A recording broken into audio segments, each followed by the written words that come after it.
Hello YouTube and welcome back to the channel outside the target demographic. Today's video will be discussing how I intend to improve the shotgun stocks on my Remington 20 gauge shotgun. Let's get started. So my Remington 870 20 gauge shotgun was the third firearm I had purchased. And unfortunately, I went with my hunting uncle's recommendation. I went with a Remington. But being a poor college boy, I could only afford the Remington Express model. It's one of their lower end, cheaper end kind of models.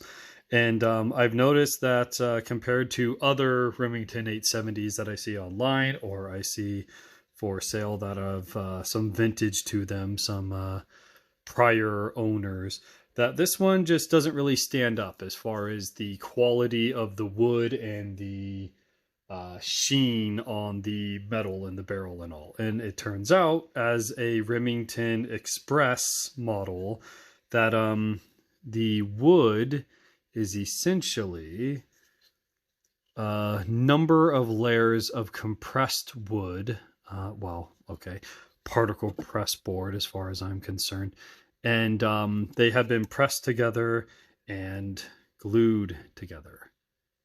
Things you learn.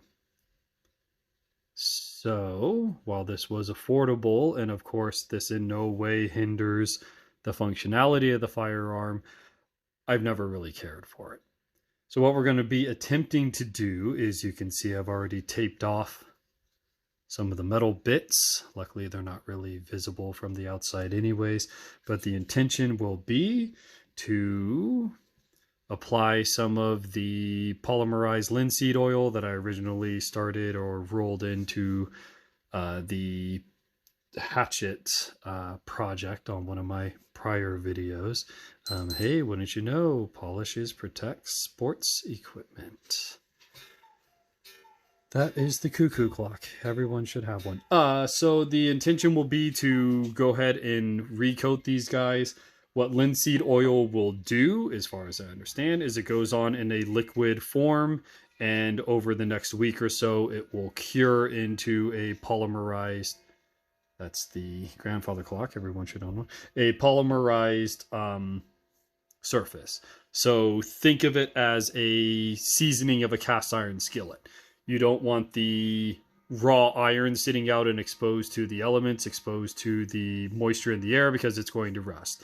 Same thing here. The more that this wood is exposed to the elements, the more it can start swelling and swell ununiformly, which will lead to cracking or warping or splitting of the wood. And I'm hoping to, honestly, I mean, for being express, I assume this is pressed in, obviously, versus a cut in. The texturing is there. It's not the most aggressive, but it doesn't look too terrible. I never cared for the fake wood character. What would you call that? The banding and striations and all that. So we're going to see what we can do. I am of the mindset I cannot make it any worse than it already is. So I'm going to attempt this linseed oil. Hopefully that's going to give it a little bit of a sheen. Should that not do the trick, I have a couple of wood waxes available to me. I imagine that I can do a little bit better than it is right now. And even if it doesn't aesthetically look any better, I will be protecting the wood from the elements as I'll be using it for bird hunting and regular hunting. And this is usually my entry level shotgun for when I have people who have never fired a firearm before come out and learn about shotguns. Inversely to what you would think, a 20 gauge shotgun is a smaller cartridge or a smaller shell, as it were, compared to a 12 gauge. So the closer to the number 1, the bigger the diameter of the projectile versus a 20 gauge or a 28 gauge, 26 gauge. So a 20 gauge will kick less and have less recoil and less sound concussion, shock, all that to the shooter, which isn't terrible on a 12 gauge to begin with.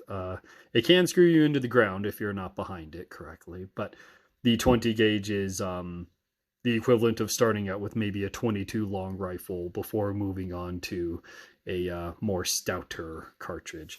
So all that to say, I will be applying a couple layers of the linseed oil to it. I just want to get some befores and afters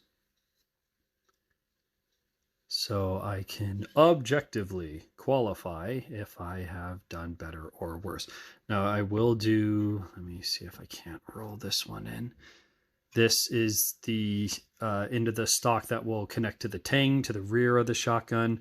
It looks like they've already put some kind of treatment on it, as opposed to the back here, which, well, I'm going to make noise off camera. I don't know how well, yep, that is absolutely not going to show up. So here we go. I don't know if that's a fair, we're kind of working against the digital camera here, but I did apply a single coat to the exposed grain of this stock, and it did make a difference. It did make it darker. It soaked in quite a bit. I can see it's gone down maybe a quarter inch, half inch into the cut here.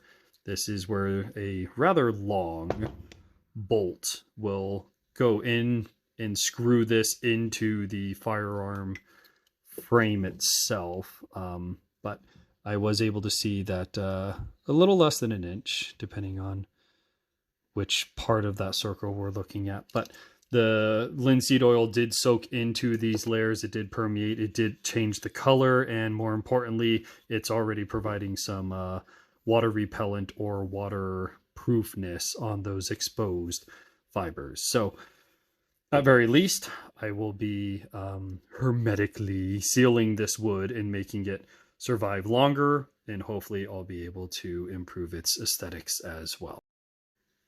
So I've only applied the beginning of a coat, and you can already see the sheen difference in between where I did apply and where I haven't applied. Now this isn't necessarily the best lighting. Take my word that we have a pretty impressive difference between where I have treated and where I have not. So this has not been treated. This is the original grain and condition versus this one, which from my thumb to the rear of the stock has been done. So you're getting no sheen, very little reflection here, and then you're getting like a mirror reflection there. First coat going to be soaking in, going to take a number of coats to get better, but this is what we have here. I'll cut back when I've done this entire side. We'll flip it over and I will show you the before and after difference for those two. All right, so this is fresh. I've just wiped it on tens of seconds before turning the camera on here. And if this is any indication of what it's doing, I am loving it. It looks quite a bit darker, and I feel like it's really drawing out the characterization in the wood. Making the darkers darker, making the brighters brighter, giving us a higher contrast. And I think that's that may be the best description here. This camera and lighting probably isn't doing it justice, but the saturation feels like it's there. The colors are more contrasty, they're more popping. And we'll look at this one. Again, I don't know if this sheen is going to be as prominent as it dries, but that is compared to a very bland, really.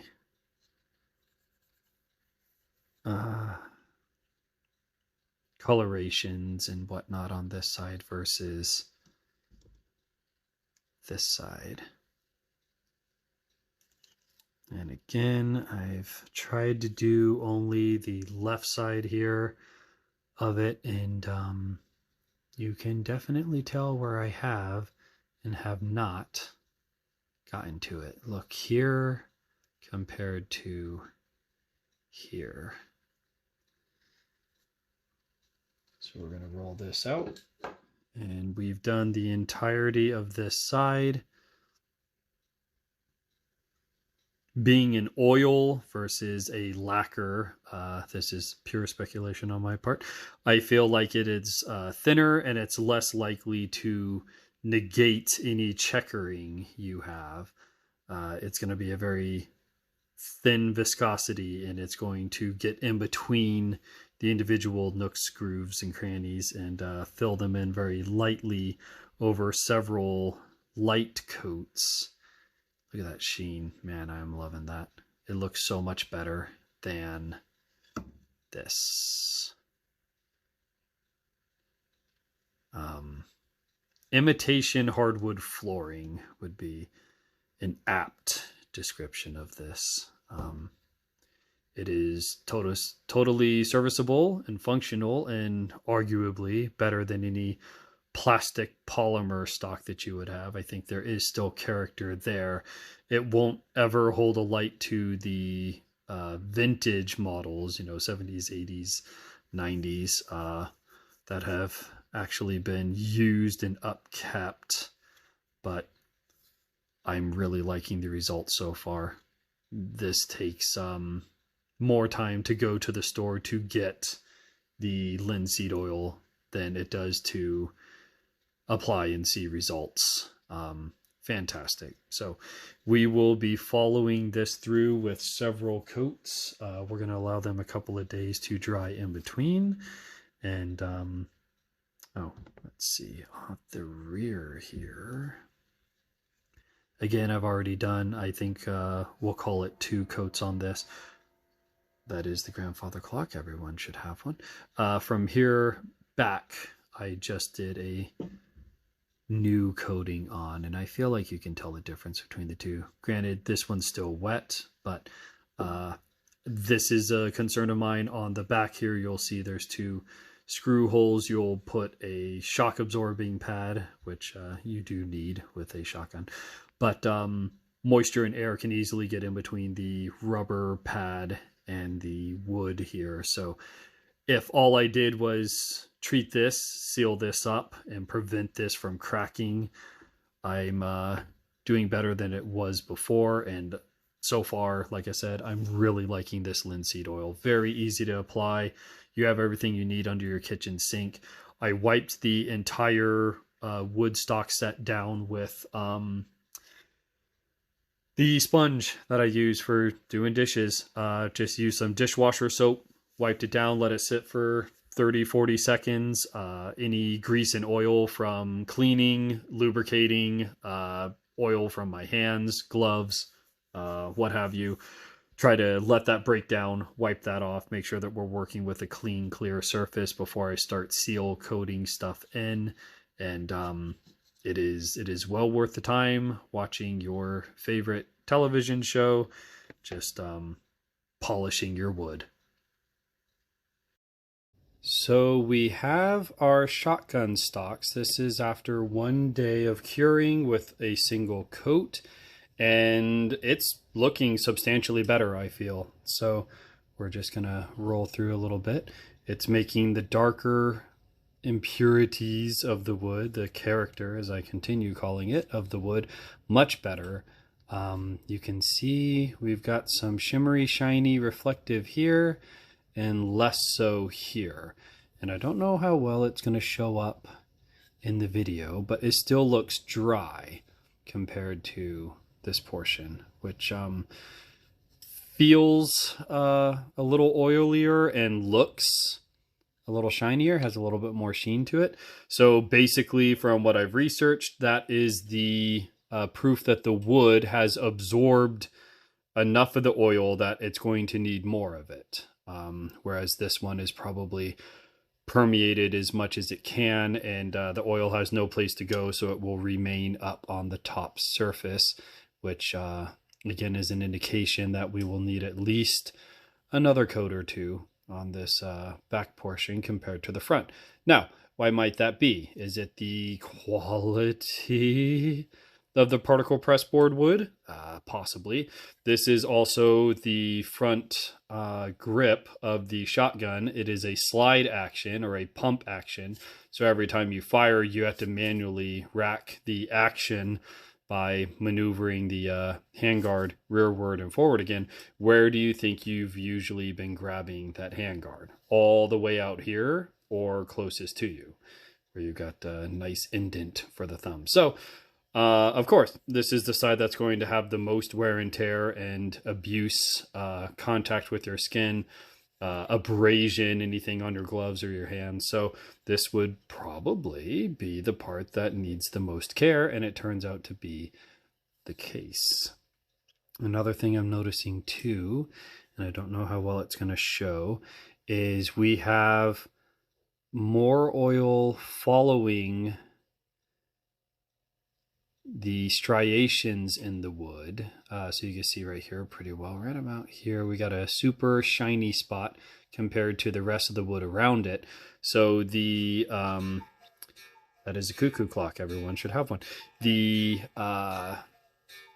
striations, I'm going to call it, for lack of a better word, correct me in the comment section below, has absorbed as much as it's going to absorb, and it's going to take longer for the oil to soak into the rest of the wood. And again, we have some dry spots like right about here compared to here that I'm just going to have to continue applying coats to. Another portion I have found that is still showing as dry is the Remington, we'll call it a pummel, I suppose, sword.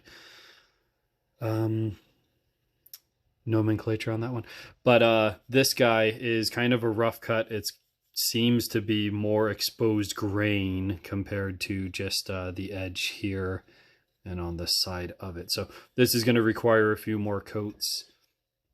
The exposed grainage back here, I applied a second layer to, and it looks pretty good.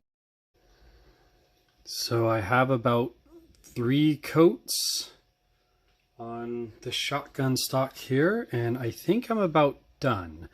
What I'm learning is, since this is laminated, or not even real wood, it's sections, as we previously discussed, wedged together, I don't know that this surface is going to absorb the oil like real wood does. But the exposed fibers, I went ahead and have fully soaked in oil and treated, so I'm happy with that. It's got a great sheen to it, which is really what I was looking for. So I think I'm done with this one. I'm going to go ahead and reassemble the shotgun. But I just wanted to show you guys. You can see I'm handling this without gloves. The linseed oil is 100% natural. It's made from seeds, so there's really no concern with contamination or anything like that. Use gloves if you see fit, but I think that is a marked increase in sheen and perceived quality by using that linseed oil. So this has been outside the target demographic. I appreciate you guys coming along for this. Any questions, comments, concerns you have, as always, leave them in the comments section below. If you've done this, or if you've considered doing this now that you've seen the video and the results that you can possibly get, leave that in the comments section as well. So again, this is outside the target demographic. Until the next video, I will catch you guys next time.